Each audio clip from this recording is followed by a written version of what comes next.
Hello, friends. Hello, friends. Hello, friends. It's time to say hello. Hello, friends. Hello, friends. Hello, friends. It's time to say hello. I miss singing our morning songs with you, my friends. Hello, friends. Names are not the same. Popping popcorn. We had such a good time in our classroom singing those songs every single morning, and I miss singing them with you. Today, I want to start with calendar so we can see what day it is. But I also just want to say that I miss being in our classroom with you. I miss playing with you guys during playtime with all of our toys and all the materials that we use, and I miss seeing you every day. I'm so lucky, and Miss Gabby is so lucky to be your guys' teachers, and we love you. We miss you a lot. Today for Gross Motor, instead of a song and a dance, I thought that we could do our stretches. So I'm going to push you guys right back here, and I'm going to bring the camera down so you can see me a little bit better. And we will start with our legs out like this, doing deep breathing with our stretches. When we raise our hands, we'll breathe in, and then we'll bring them back down and touch your toes. Let's do that 5 times. Ready? Breathe in. Breathe out. And stretch. If you can't touch your toes all the way, that's okay. Or if you have to bend your knees like me. Your teacher is about the least flexible person in the entire planet. That was one time. Let's do our second time. Breathe in. Breathe out. And stretch. Good job, everybody. All right, if that was number 2, then this time is number 3. Breathe in. Breathe out. And touch your toes. Stretch it out. Good work.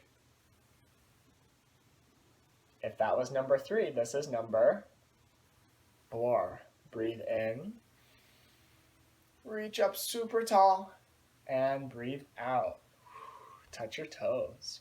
Stretching helps our bodies get more flexible, which means that it helps them move even easier than we usually move. It helps us be able to reach things that are really high or far away. It helps our bodies feel nice and comfortable. All right, my friends, that was 4. This one is 5. Breathe in, breathe out, and stretch. Good work. Let's do our butterfly. Put your legs together and flap. What color is your butterfly today?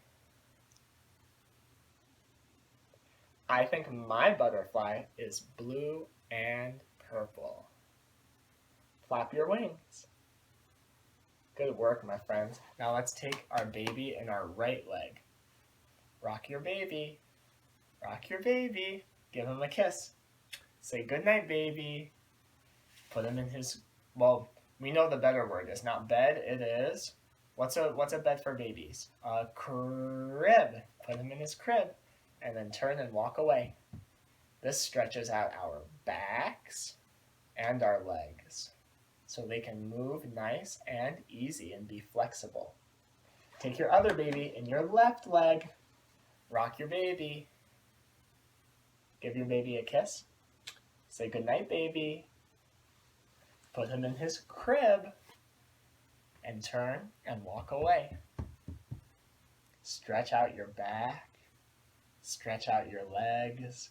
Good job, everybody. You look like you're getting so flexible and comfortable. Good work. All right, we stretched out our legs and our lower body. Now let's stretch out the top part of our bodies. We'll start by rolling our neck. We're going to start with this way, okay, my friends? So head over to the left. And then back. And around. This stretches out our neck. We'll do it one more time. This helps our neck and our head be flexible. And then we'll spin it this way, the other way. Around and around. You know, my friends, stretching doesn't just help our bodies be flexible and comfortable, it also helps us calm down whenever we're upset. I'm glad that you know all these stretches that you can do at home to help yourself be calm and comfortable. Let's roll our shoulders forward. Ready? Roll them forward. Let's do one more time. Good work. Now we're going to roll them back. Backwards. And backwards again. Now we'll give ourselves a little bit of a shoulder rub. Just take your hands, cup them like this, and put them on top of your shoulders. And then just rub your neck a little bit. Rub your shoulders. We'll take 3 deep breaths while we do this. Breathe in. Breathe out. Number 2, breathe in. Breathe out. And number 3, breathe in and breathe out. Thank you guys for stretching with me. I miss doing those stretches with you before quiet time. I'm going to bring you guys back this way so we can come right back here and focus on our story today. Now, our story today is one that I am also really excited about because it has to do with the story we read yesterday. Do you remember the book we read yesterday? It's by Mo Willems. It's not Elephant and Piggy, though. It's about a monster. A monster who wants so badly to be scary. His name is Leonardo. Do you remember reading this story yesterday? That's right. In the beginning, Leonardo tried so hard to be scary, and it just didn't work. And in the middle of the story, Leonardo tried really hard to fix his problem by scaring a little boy named Sam. Then in the end of the story, Leonardo realized that what was even more important than being scary was being a good friend. And in the end, he and Sam became friends. I enjoyed reading that story so much with you. This book about Leonardo, the terrible monster. Today, we have the sequel, the next book in the Leonardo series. But this book isn't about Leonardo. It's about who? Sam! This is a whole book about Sam. And instead of being called Leonardo, what word should this be? Sam! The title of this book, which tells us what the book is about, is Sam, the most scaredy-cat kid in the whole world. What do you think is going to happen to Sam in this book?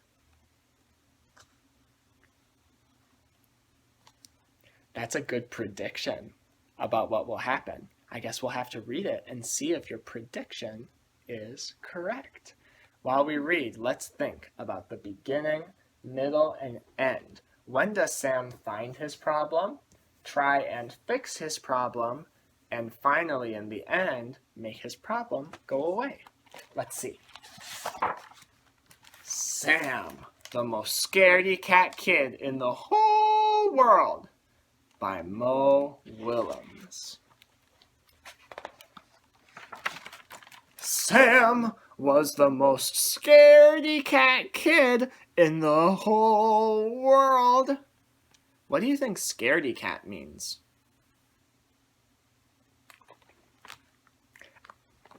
I think it means that he gets scared really easily. Like it does not take a lot to scare him. Everything scares him. He's the most scaredy-cat kid in the whole world. He was scared of anything and everything.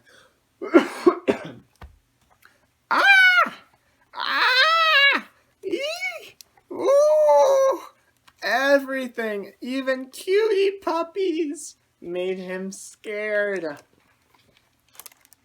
Except for his friend, who? Leonardo! His friend Leonardo. The terrible monster. Oh, hi. Hi, Leo, Sam says. And Leo does not feel good because he did not scare Sam. He tried, but he couldn't do it. Sam just says, "Hi, Leo." One day, Sam made a particularly scary discovery. Frankenthaler and Carrie. Frankenthaler looks like what? Kind of like a cat, but is he a real cat? Oh, he looks kind of like a monster like Leonardo. And Carrie, oh, I wonder what they're going to do with Sam. Do we think that Sam has his problem already? Did we already find our beginning when he finds his problem? What's his problem in this story? I think his problem is that he's scared of everything. This is the beginning of the story, my friends, when he's scared of everything. Let's see how he tries to fix his problem. He met Frankenthaler and Carrie. Ah! Yelled Sam. Leonardo looks scared. Ah! Yelled Carrie. Oh, don't worry, said Leonardo to Sam. That's just Frankenthaler. She's nice. Don't worry, said Frankenthaler to Carrie. That's just Leonardo. He's nice. So Leonardo is a monster who's friends with Sam. Frankenthaler is a monster who's friends with Carrie. Carrie's scared of Leonardo. Sam is scared of Frankenthaler, but Leonardo says, no, Frankenthaler is nice. Frankenthaler says, no, Leonardo is nice. I'm not scared of that monster, says Sam.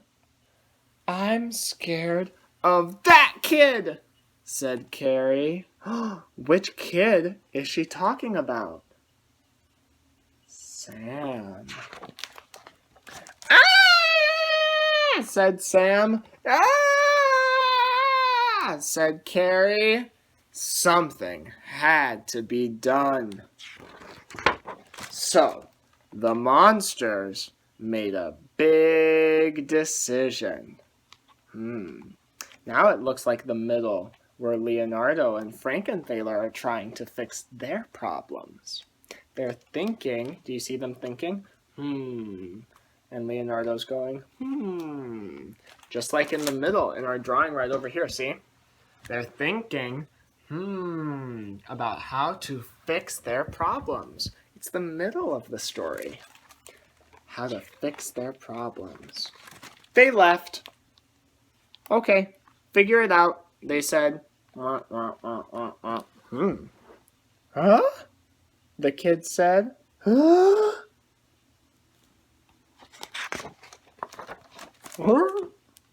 They looked so scared of each other. Sam had no idea what to do now. Carrie had no idea what she should do. So, they had that in common. They both had no idea what to do. Turns out they both had a lot in common. Ah! They both say. Ah! Ah! Oh, they're both so scared except for what? They both like ice cream. Sam and Carrie seem pretty similar. They both get scared. They both like ice cream. Ah! Yay, Carrie says. She likes the rain. Not everything did they have in common.